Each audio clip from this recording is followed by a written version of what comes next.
জুলাই আন্দোলনের প্রথম শহীদ আবু সাইদ হত্যা মামলার বিচার কাজ চলছে একেবারে ঢিমেতালে।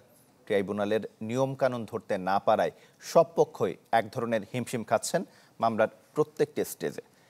আর এভাবেই নষ্ট হচ্ছে দিনের অধিকাংশ সময়। এদিকে আগামীকাল ফের শুনানি হবে এই মামলার। জুলাই আন্দোলনের প্রথম শহীদ আবু সাইদ হত্যার বিচার চলছে আন্তর্জাতিক অপরাধ ট্রাইব্যুনাল 2-এ। তবে বিচার কাজ চলছে একেবারেই ঢিমে তালে।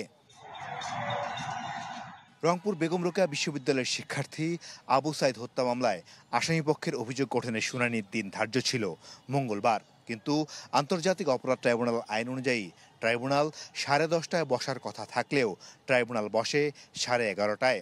এরপর 1 ঘন্টা শুধু আসামিপক্ষের আইনজীবীদের নিয়োগ ও স্টেট ডিফেন্স নিয়ে চলতে থাকে কথার লড়াই।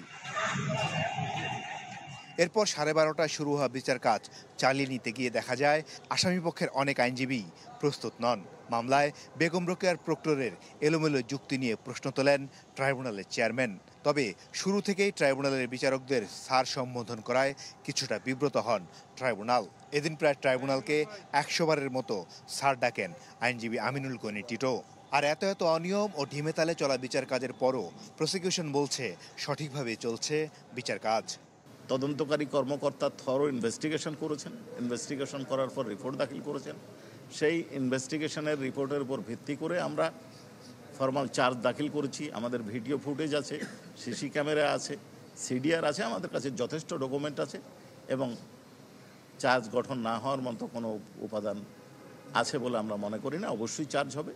তবে আসামিপক্ষের আইনজীবীরা বলছেন তারা তাদের আইনি লড়াই চালিয়ে যাবেন। আজকে আমি মৌখিকভাবে ডিসচার্জ পিটিশন হিয়ারিং করেছি, আমি কোনো রিটেন দেইনি। তবে আমি আস্থাশীল যে মামলা এই শরীফুল ইসলাম যদি প্রপার ট্রায়াল অবশ্যই হবে। ওনার বিরুদ্ধে যে অভিযোগ, সেই অভিযোগটা ডাইরেক্ট প্রুফটা নেই। মামলার প্রসিডিউর যেভাবে চলতেছে, আসলে এই বিষয়ে মন্তব্য করার এখনও সময় আসেনি। কারণ ট্রাইব্যুনালের প্রতি পূর্ণ আস্থা রেখে আমাদেরকে ডিফেন্স করে যেতে হবে। বুধবার ফের ট্রাইব্যুনালে আবু সাইদ হত্যা মামলায় আসামিপক্ষের অভিযোগ গঠনের শুনানি হবে। মাসুদুর রহমান, চ্যানেল 24, ঢাকা।